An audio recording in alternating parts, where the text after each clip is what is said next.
ایک غلط فہمی جو ہمارے آپ کے درمیان، خاص طور پر مسلمانوں کے درمیان ایک غلط فہمی یہ پھیلی ہوئی ہے کہ سال جو شروع ہوتا ہے جنوری سے، یعنی عیسوی تاریخ، عیسوی کیلنڈر کے حساب سے، شمسی سال جس کو ہم عام زبان میں انگریزی سال کہتے ہیں، تو لوگوں میں غلط فہمی یہ ہے کہ یہ انگریزی سال غیروں کا ہے، انگریزوں کا ہے، غیر مسلموں کا ہے، اور ہجری سال جو چاند کے مہینوں سے شروع ہوتا ہے، محرم سے شروع ہوتا ہے، وہ مسلمانوں کا سال ہے۔ تو یہ جو غلط فہمی ہے ہم لوگوں کے اندر، یہ ایسی غلط فہمی ہے کہ اس کی کوئی بنیاد نہیں ہے، اس کے پیچھے کوئی پروف نہیں ہے، کوئی ثبوت نہیں ہے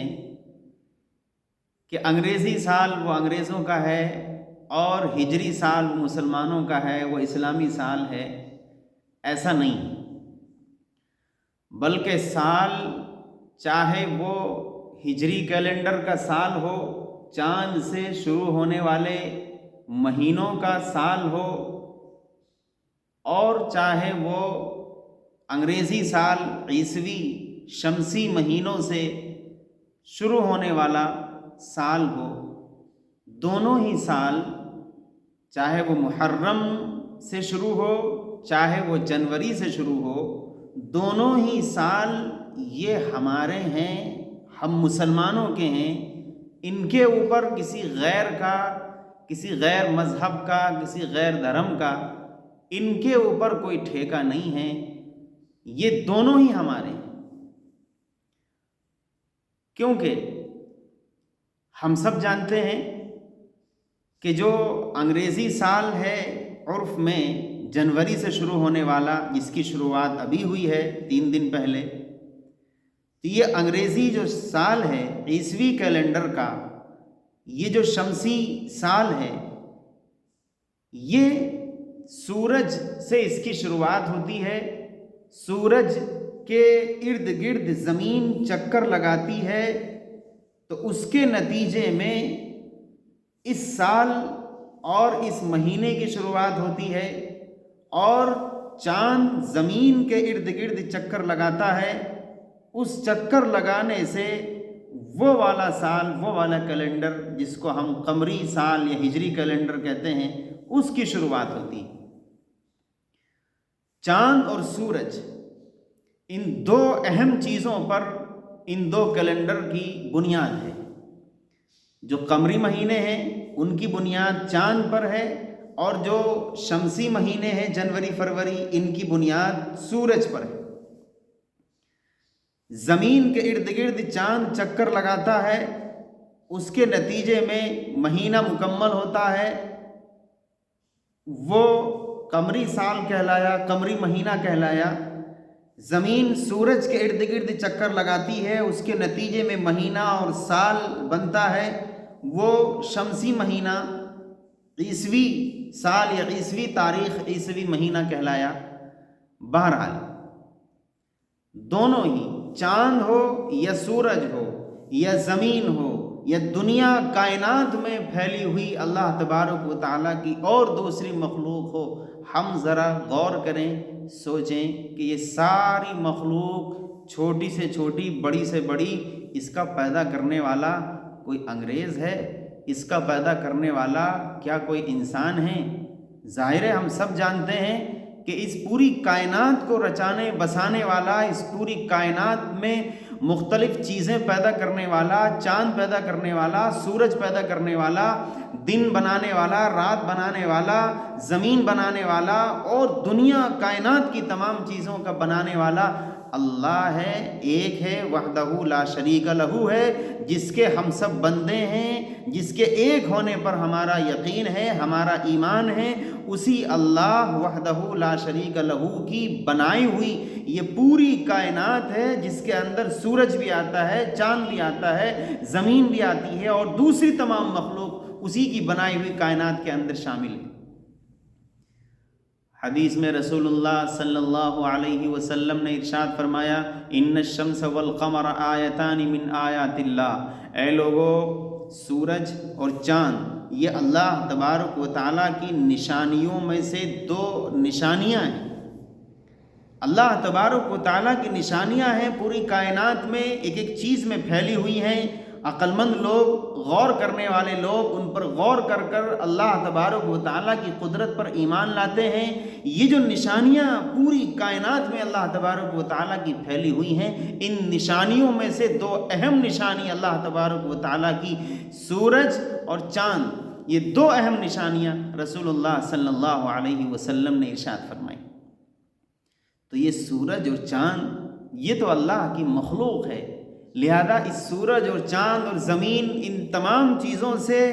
جو ایک سال کا وجود ہوا، کسی مہینے کا وجود ہوا، رات کا وجود ہوا، دن کا وجود ہوا، تو ان تمام چیزوں پر حق کس کا ہونا چاہیے؟ ظاہر ہے اللہ تبارک و تعالیٰ کا ان تمام چیزوں پر حق ہے، اور اللہ تبارک و تعالیٰ کے ہی حکم سے یہ ساری چیزیں وجود میں آتی ہیں، اور ہم سب کا ایمان اللہ تبارک و تعالیٰ کی ذات پر ہے، اس کی بنائی ہوئی کائنات کے تعلق سے ہمارا یقین ہے کہ یہ سب کچھ اللہ تبارک و تعالیٰ کا ہی بنایا ہوا ہے۔ تو ظاہر ہے اس سورج اور اس چاند سے جو مہینے، جو سال کا وجود ہوا، ان پر بھی ہمارا ہی حق ہے، ہماری ہی وہ ساری چیزیں ہیں، غیروں کی نہیں ہیں۔ ان بیچاروں کو یہ کہنا کہ یہ انگریزی مہینہ انگریزوں کا ہے، یہ فلاں سال یہ غیر اسلامی ہے، اور یہ سال جو ہجری کیلنڈر ہے یہ صرف اسلامی ہے، باقی سب غیر اسلامی ہیں، یہ سب بیوقوفی ہے۔ ان بیچاروں کو کیا معلوم، ان کو تو یہ بھی نہیں پتہ تھا کہ سال میں کتنے مہینے ہوتے ہیں۔ جن انگریزوں کی طرف نسبت ہم کر رہے ہیں پورے سال کی کہ یہ ان کا بنایا ہوا کیلنڈر ہے، یہ انہی کا ہے، اس کو مسلمان استعمال نہ کریں۔ مسلمان اس سال میں یا جیسے ہی جنوری سے سال شروع ہو تو یہ غیروں کا سال ہے، اس کو کوئی اپنا نہ سمجھے۔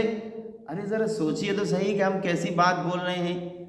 آپ پورا ٹھیکیدار ان کو بنا دے رہے ہیں، ہم پورا ٹھیکہ انہی انگریزوں کے کو ہم بنا دے رہے ہیں کہ نہیں یہی اس کے اصل ذمہ دار ہیں۔ یہ 100% غلط ہے۔ ان بیچاروں کو تو یہ بھی نہیں پتہ تھا کہ سال میں مہینے کتنے ہوتے ہیں۔ یہ تو قرآن کریم کا احسان ہے، ان عدت الشہور عند اللہ 12 شہرا فی کتاب اللہ، کہ اللہ تبارک و تعالیٰ نے مہینوں کی تعداد جو رکھی ہے وہ پورے 12 رکھی ہے۔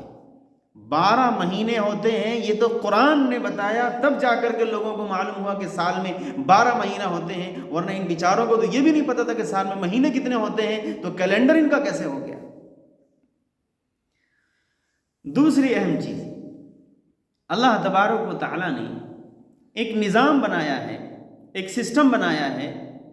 اور کائنات کا پورا نظام، پورا سسٹم انسانوں کی یعنی ہماری اور آپ کی خدمت کے لیے اللہ تبارک و تعالیٰ نے پورا نظام بنایا ہے۔ ہم دیکھتے ہیں کہ سورج ہے، چاند ہے، رات ہے، دن ہے، زمین کا سورج کے ارد گرد چکر لگانا، چاند کا زمین کے ارد گرد چکر لگانا، ان تمام چیزوں سے جو چیزیں وجود میں آتی ہیں، یہ آخر ان سے فائدہ کون اٹھاتا ہے؟ ظاہر ہے ہم لوگ فائدہ اٹھاتے ہیں، ہم انسان فائدہ اٹھاتے ہیں۔ یہ ساری چیزیں تو اللہ کی مخلوق ہیں، اور اللہ تبارک و تعالیٰ نے قرآن میں یہ بات کہی بھی ہے، وَسَخَّرَ لَكُمُ الشَّمْسَ وَالْقَمَرَ دَائِبَيْنِ وَسَخَّرَ لَكُمُ اللَّيْلَ وَالنَّهَارَ، اے لوگو ہم نے یعنی اللہ تبارک و تعالیٰ نے سورج کو تمہارے لیے کام پر لگا دیا ہے، چاند کو تمہارے لیے کام پر لگا دیا ہے، تمہاری خدمت میں سورج بھی لگا ہوا ہے، چاند بھی لگا ہوا ہے۔ یہ سورج اور یہ چاند دونوں ہی مسلسل بغیر تھکے تمہاری خدمت پر اللہ تبارک و تعالیٰ کے حکم سے لگے ہوئے ہیں۔ اسی طرح قرآن ایک جگہ کہتا ہے وَآیَةٌ لَهُمُ اللَّيْلُ نَسْلَخُ مِنْهُ النَّهَارَ، کہ اللہ تبارک و تعالیٰ نے لوگوں کے لیے رات کو ایک نشانی بنایا ہے کہ اس رات کی تاریکی سے اللہ تبارک و تعالیٰ دن کے اجالے کو جب کھینچ لیتا ہے تو پوری تاریکی پھیل جاتی ہے دنیا میں، اور پھر جب اس تاریکی کے غلاف کو ہٹا کر اللہ تبارک و تعالیٰ دن کا غلاف یعنی روشنی کا غلاف اس پر چڑھا دیتا ہے تو دن ہی دن ہو جاتا ہے، روشنی پھیل جاتی ہے پوری دنیا جہان میں۔ یہ اللہ تبارک و تعالیٰ کا نظام ہے۔ والشمس تجری لمستقر لها ذلك تقدیر العزیز العلیم، کہ سورج ہے جو اپنے مدار میں، جو اپنے مقرر کیے ہوئے ٹھکانے پر چکر لگا رہا ہے، کہ سورج کا اللہ تبارک و تعالیٰ نے ایک آربٹ، ایک راستہ متعین کر دیا ہے، اس کی ایک منزل طے کر دی ہے، سورج کے چکر لگانے کا، گھومنے کا اللہ تبارک و تعالیٰ نے ایک راستہ طے کر دیا ہے کہ سورج ہے اپنے اسی راستے پر چکر لگاتا رہتا ہے، ایک لمیٹیشن ہے، ایک باؤنڈیشن ہے سورج کے لیے بھی، وہ اس سے آگے نہیں بڑھ سکتا، اس سے پیچھے نہیں ہٹ سکتا، اپنے اسی آربٹ پر، اسی مدار پر سورج چکر لگاتا ہے۔ اسی طریقے سے اللہ تبارک و تعالیٰ نے چاند کے لیے بھی منزلیں مقرر کر دی ہیں کہ چاند کی والقمر قدرناہ منازل، کہ چاند کے لیے بھی اللہ تبارک و تعالیٰ نے منزلیں طے کر دی ہیں کہ ایک دن میں چاند اتنا سفر طے کرے گا، اگلے دن اتنا طے کرے گا، اس سے اگلے دن اتنا طے کرے گا۔ تو چاند کی جو منزلیں ہیں وہ 28 منزلیں ہوتی ہیں، 29 یا 30 بھی لوگوں نے لکھی ہیں، لیکن چونکہ ایک دن چاند غائب رہتا ہے اس لیے 28 ہی منزلیں چاند کی بیان کی جاتی ہیں کہ چاند کی 28 منزلیں ہوتی ہیں، حتیٰ عاد کالعرجون القدیم، کہ چاند بالکل کھجور کی پتلی اور پرانی شاخ کی طریقے سے ہو جاتا ہے، ڈوب جاتا ہے، پھر نیا چاند نکلتا ہے۔ یہ جو چاند زمین کے ارد گرد چکر لگاتا ہے، اس کے نتیجے میں ہجری کیلنڈر بنا، جس کی نسبت رسول اللہ صلی اللہ علیہ وسلم کے مکہ مکرمہ سے مدینہ منورہ ہجرت کرنے سے جس کی نسبت ہے ہجری کیلنڈر، یہ نسبت وہاں سے ہے، اور صحابہ کرام کے مشورے سے ہجری کیلنڈر کے مہینے کی ابتدا محرم الحرام سے ہے۔ یہ وہ قمری سال ہے، قمری مہینہ ہے جو چاند کے زمین کے ارد گرد چکر لگانے سے وجود میں آتا ہے۔ والقمر قدرناہ منازل حتی عاد کالعرجون القدیم، اور اس کے بعد قرآن کہتا ہے للشمس ينبغي لها ان تدرك القمر ولا الليل سابق النهار كل في فلك يسبحون، کہ سورج کی یہ مجال نہیں ہے کہ وہ چاند کے اوپر غالب آ جائے، چاند کی یہ مجال نہیں ہے کہ سورج کے اوپر غالب آ جائے، دن کی یہ مجال نہیں ہے کہ وہ رات کے اوپر غالب آ جائے، اور رات کی یہ مجال نہیں ہے کہ وہ دن کے اوپر غالب آ جائے۔ یہ جو سسٹم اللہ تبارک و تعالیٰ نے پورا کائنات کا بنایا ہے، کل فی فلک یسبحون، کہ یہ چاند، یہ سورج، دنیا جہان، کائنات میں پھیلے ہوئے مختلف سیارے، ستارے، جو کچھ اللہ تبارک و تعالیٰ نے پورا پیدا کیا ہے، پورا گیلیکسی سسٹم، اس میں سے ہر سیارہ، ہر ستارہ اپنے اپنے آربٹ پر، اپنے مدار، اپنے متعین کیے ہوئے راستے پر چکر لگا رہا ہے۔ اس میں نہ سورج ادھر ہو سکتا ہے نہ چاند ادھر ہو سکتا ہے۔ سورج کے ارد گرد زمین جب گھومتی ہے، چکر لگاتی ہے، سورج کی منزلیں 360 یا 65 دن میں اس کا چکر مکمل ہوتا ہے، تو اس سے شمسی تاریخ کا وجود ہوتا ہے۔ معلوم یہ ہوا کہ سورج سے چاہے تاریخ کا وجود ہو، مہینے اور سال کا وجود ہو، چاند سے چاہے تاریخ کا، مہینے اور سال کا وجود ہو، یہ سورج اور یہ چاند دونوں ہی اللہ تبارک و تعالیٰ کی قدرت کی عجیب و غریب نشانی ہے، اور ہماری خدمت پر اللہ تبارک و تعالیٰ نے ان دو بڑی مخلوق کو معمور کیا ہے، لگایا ہے۔ اس لیے ان دونوں کا کام ہے ہماری خدمت کرنا، لہذا ان کی خدمت کے نتیجے میں دونوں سال کا وجود ہوتا ہے، قمری سال کا یا شمسی سال کا، قمری کیلنڈر کا، چاند کے مطابق جو کیلنڈر چلتا ہے اس کا، اور سورج کے مطابق جو جنوری فروری چلتا ہے اس کا۔ ان دونوں ہی کیلنڈر پر ہمارا اپنا قبضہ ہے، اور دونوں ہی کیلنڈر کو استعمال کرنے کی اجازت قرآن کریم نے دی ہے، دونوں ہمارے اپنے ہیں، غیروں کے نہیں۔ قرآن کہتا ہے هو الذی جعل الشمس ضیاء والقمر نورا وقدره منازل لتعلموا عدد السنین والحساب۔ عجیب آیت ہے قرآن کی، هو الذی جعل الشمس ضیاء، اللہ وہ ہے جس نے سورج کو تیز روشنی والا بنایا، والقمر نورا، اور چاند کے اندر بھی روشنی رکھی، وقدرہ منازل، اور چاند کی منزلیں طے کر دیں کہ کس دن کس منزل پر رہے گا، اس کا ٹھکانہ کیا ہوگا، یہ سب طے کر دیا۔ کیوں؟ لِتَعْلَمُوا عَدَدَ السِّنِينَ وَالْحِسَابَ، وہ اس لیے کہ اے لوگو تم چاند کے ذریعے، سورج کے ذریعے اپنے پورے سالوں کا حساب، مہینوں کا حساب، ہفتوں، گھنٹوں، ساعتوں، لمحوں کا حساب تم ان دونوں چیزوں سے رکھ سکو۔ اللہ تبارک و تعالیٰ نے جہاں بہت سارے فائدے سورج اور چاند کے بنائے ہیں، رکھے ہیں، انہی فائدوں میں سے دو اہم فائدے یہ ہیں کہ اس چاند کے ذریعے، اس سورج کے ذریعے، اس چاند کو، اس سورج کو جو ہم نے روشنی عطا کی ہے، اس کا ایک بڑا فائدہ یہ ہے کہ اے لوگو تم اس چاند کے ذریعے اور اس سورج کے ذریعے اپنے مہینوں کے، اپنے سالوں کے حساب تم متعین کر سکو اور حساب لگا سکو۔ یہ تو قرآن کہہ رہا ہے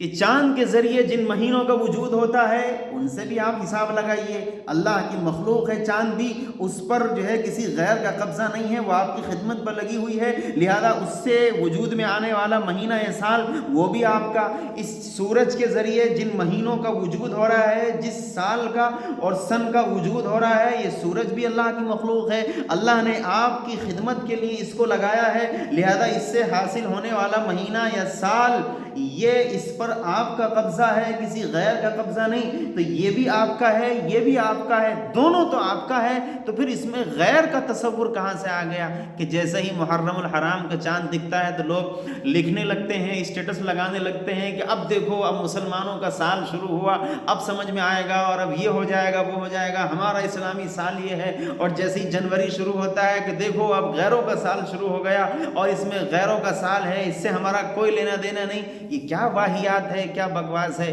یہ اس کا مطلب یہ ہے کہ آپ قرآن کریم کی ان آیتوں کا انکار کر رہے ہیں، نعوذ باللہ۔ آپ کہنا کیا چاہتے ہیں؟ کیا یہ سورج اور یہ چاند کیا یہ اللہ کی مخلوق نہیں ہے؟ کیا چاند اللہ کی مخلوق ہے صرف اور سورج کسی دوسرے کی مخلوق ہے؟ نعوذ باللہ، آپ کیا بک رہے ہیں؟ اس لیے اس قسم کی یہ تقسیم تلک اذن قسمت ضیزہ، یہ جو ظالمانہ تقسیم ہے کہ سورج پر ان کا قبضہ، چاند پر ہمارا قبضہ، اس کے ذریعے جن مہینوں سال کا وجود ہوگا وہ ہمارا اسلامی، اور اس کے ذریعے جن مہینوں کا اور سالوں کا وجود ہوگا، دنوں کا وجود ہوگا، ان پر انگریزوں کا قبضہ۔ یہ جو تقسیم ہے تلک اذن قسمت ضیزہ، یہ تو بڑی ظالمانہ تقسیم ہے۔ ساء ما یحکمون، یہ تو بہت ہی برا اور خراب اور گندا فیصلہ ہے کہ یہ تو اللہ تبارک و تعالیٰ کی قدرت سے، اس کی کائنات سے آپ سورج کو نکال کر ان کے قبضے میں دے دیں گے۔ تو یہ جو سوچ اور جو یہ غلط فہمی پھیلی ہوئی ہے، یہ بہت ہی عجیب سی بات ہے اور بالکل بے سر پیر کی بات ہے۔ قرآن کہتا ہے وَجَعَلْنَا اللَّيْلَ وَالنَّهَارَ آیَتَيْنِ، کہ اے لوگو ہم نے رات کو اور دن کو اپنی دو نشانی بنایا۔ فَمَحَوْنَا آیَةَ اللَّيْلِ، کہ پھر ہم نے رات کی جو نشانی ہے اس کو تھوڑا دھندلا بنایا۔ مفسرین کہتے ہیں رات کی نشانی سے مراد چاند کی روشنی ہے، کہ اس چاند کی روشنی کو ہم نے تھوڑا دھندلا بنایا، سورج کی روشنی کے مقابلے اس کو کم بنایا، دھندلا بنایا۔ اور وجعلنا آیۃ النہار مبصرہ، اور جو دن کی نشانی ہے اس کو بڑا روشن بنایا کہ اس میں انسان سب کچھ دیکھ لیتا ہے، راستے کدھر ہیں، یہ سامنے کون ہے، اس ہاتھ میں کیا ہے، اس ہاتھ میں کیا ہے، اپنے کاروبار اور دنیا بھر کی تمام ضرورتیں دن کی روشنی میں پورا کرتا ہے۔ اس نے سورج کی روشنی کو تیز بنایا اللہ تبارک و تعالیٰ نے، اور چاند کی روشنی کو ہلکا رکھا تاکہ لوگ اپنے کاروبار بند کر کے ان کے لیے سونا آسان ہو، آرام کرنا آسان ہو۔ اور دن کی روشنی کو، سورج کی روشنی کو اللہ نے تیز بنایا تاکہ دن میں لوگوں کے لیے اپنے کاروبار کرنا آسان ہو۔ لِتَبْتَغُوا عَدَدَ السِّنِينَ وَالْحِسَابَ، یہاں بھی قرآن نے وہی بات کہی ہے کہ سورج کی روشنی کا تیز ہونا، چاند کی روشنی کا ہلکا ہونا، یہ جو رات کی نشانی ہے، یہ جو دن کی نشانی ہے کہ رات کا آنا، دن کا چلے جانا، دن کا آنا، رات کا چلے جانا، یہ جو سسٹم ہے پورا اللہ تبارک و تعالیٰ کا،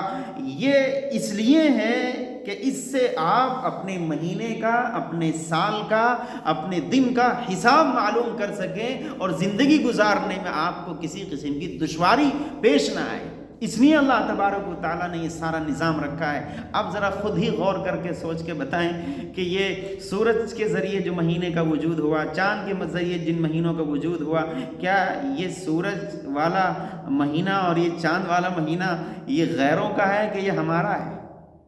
عجیب بات کرتے ہیں لوگ، اتنی موٹی بات نہیں سمجھ میں آتی کہ ہم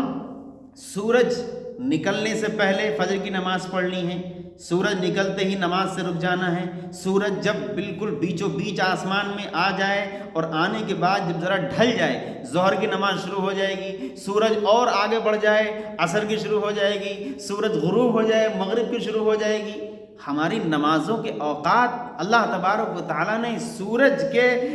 اتار چڑھاؤ پر، اس کے چکر لگانے پر رکھے ہوئے ہیں۔ اسی طرح چاند کے تعلق سے ہم دیکھتے ہیں کہ روزہ ہے، عید ہے، حج ہے، زکوٰۃ کے مسائل ہیں اور دوسرے بہت سے احکامات ہیں، وہ اللہ تبارک و تعالیٰ نے چاند کے مہینوں سے ان کو پسند کیا ہے، ان عبادتوں کو۔ تو بہت ساری چیزیں ایسی ہیں جو اسلام میں چاند کے مہینوں سے رکھی گئیں، بہت سی چیزیں ایسی ہیں جن کا تعلق سورج کی گردش پر ہے۔ تو سورج کی گردش ہو یا چاند کی گردش ہو، دونوں ہی کی گردش سے جو مہینہ، جو وقت کا وجود ہو رہا ہے، وہ اللہ تبارک و تعالیٰ نے ہمارے استعمال کے لیے رکھا ہے، ہمارے فائدے کے لیے رکھا ہے۔ ہاں، یہ بات ضرور ہے کہ جو ہجری کیلنڈر ہے وہ اللہ تبارک و تعالیٰ نے جا بجا چاند کی تاریخ اور مہینوں کے ذریعے سے جو مختلف عبادتوں کو جوڑا ہے، اس سے یہ پتہ لگتا ہے کہ اس چاند کے ذریعے قمری سال ہجری کیلنڈر کے ذریعے حساب کا رکھنا یہ زیادہ افضل ہے۔ اور پھر صحابہ اکرام نے، حضرت عمر ابن خطاب رضی اللہ تعالی عنہ نے صحابہ اکرام کے مشورے سے جو ہجری کیلنڈر کی ابتدا کی اور اس میں محرم الحرام کے مہینے کو اس میں ابتدائی مہینہ قرار دیا گیا، صحابہ کرام نے اس کو استعمال کیا، مشورے سے استعمال کیا اور اس کو جاری کیا، اور اس کے بعد بزرگان دین، تابعین، طبع تابعین، نسل در نسل ہوتے ہوتے یہ ایک ہجری کیلنڈر ہم تک پہنچا ہے۔ یقیناً اس ہجری کیلنڈر کا استعمال کرنا، اس سے اپنے حسابات اس سے متعین کرنا اور اس سے لگانا، یقیناً یہ باعث خیر و برکت ہے، اس کا کوئی انکار نہیں کر سکتا۔ لیکن اس کا مطلب ہرگز یہ نہیں ہے کہ آپ سورج کی گردش سے وجود میں آنے والے مہینے اور سال کو آپ انگریزوں کی جھولی میں ڈال دیں، ہرگز نہیں۔ اگر کوئی ایسا کرتا ہے تو پھر غلط ہے۔ اللہ تبارک و تعالیٰ کی تقسیم پر اور اللہ تبارک و تعالیٰ کی قدرت پر، اللہ تبارک و تعالیٰ کی قدرت کی نشانیوں پر گویا وہ شخص اعتراض کر رہا ہے۔ اس لیے ایسی کسی بھی غلط فہمی کا شکار نہ ہو کہ عیسوی کیلنڈر جنوری فروری یہ انگریزوں کا ہے اور محرم صفر ربیع الاول یہ ہجری کیلنڈر یہ مسلمانوں کا ہے۔ اس طرح کی کسی تقسیم کو کر کے اپنے اندر غلط فہمی نہ پیدا کریں۔ وہ بھی ہمارا ہے، یہ بھی ہمارا ہے۔ اس سے بھی قرآن نے اجازت دی ہے حساب و کتاب رکھنے کی، اور اس سے بھی قرآن نے اس کو پسند کیا ہے حساب و کتاب رکھنے کی۔ دونوں ہی کو اللہ تبارک و تعالیٰ نے استعمال کرنے کی اجازت دی ہے۔ بلکہ فقہاء کرام نے تو یہاں تک لکھا ہے کہ ہجری کیلنڈر کے ذریعے چاند اور قمری مہینوں کے ذریعے سے حسابات کا رکھنا یہ عام طور پر دیکھا جائے تو مسلمانوں پر یہ فرض کفایہ ہے۔ یعنی کچھ لوگ ضرور ایسے ہونے چاہیے دنیا جہان میں، ہمارے سماج میں، کہ جو چاند کے مہینے سے ہم اپنے حسابات لگاتے ہوں، اور اسی طریقے سے دنیاوی کاروبار اور دنیاوی معاملات میں ہم سورج سے کے ذریعے وجود میں آنے والے مہینے اور سال اور تاریخ سے ہم اپنے کاروباری حسابات اگر ہم لگا لیتے ہیں، طے کر لیتے ہیں، تو اس میں بھی کوئی حرج نہیں ہے۔ لیکن یہ بہتر اور افضل ہے اس کا بھی استعمال کیا جائے، باعث خیر و برکت ہے، اس کا بھی استعمال کیا جائے، قرآن نے اس کی بھی اجازت دی ہے، یہ بھی ہمارا ہے، وہ بھی ہمارا ہے۔ کسی طرح کی کوئی ایسی تقسیم جس کے نتیجے میں ہم اللہ تبارک و تعالیٰ کی اس چاند اور سورج کی شکل میں دو اہم نشانیوں کو ہم ایک کو ان کے قبضے میں دے دیں سورج کو، اور دوسری چاند کو ہم اپنے قبضے میں رکھ لیں، تو یہ جو تقسیم ہے یہ اللہ تبارک و تعالیٰ کی قدرت پر، قرآن کریم کی آیتوں پر گویا یہ انگلی اٹھا دے گی یہ تقسیم۔ اس لیے ہمیں اس قسم کی تقسیم سے اور اس قسم کی غلط فہمی سے ہم سب کو باز رہنا چاہیے۔ اللہ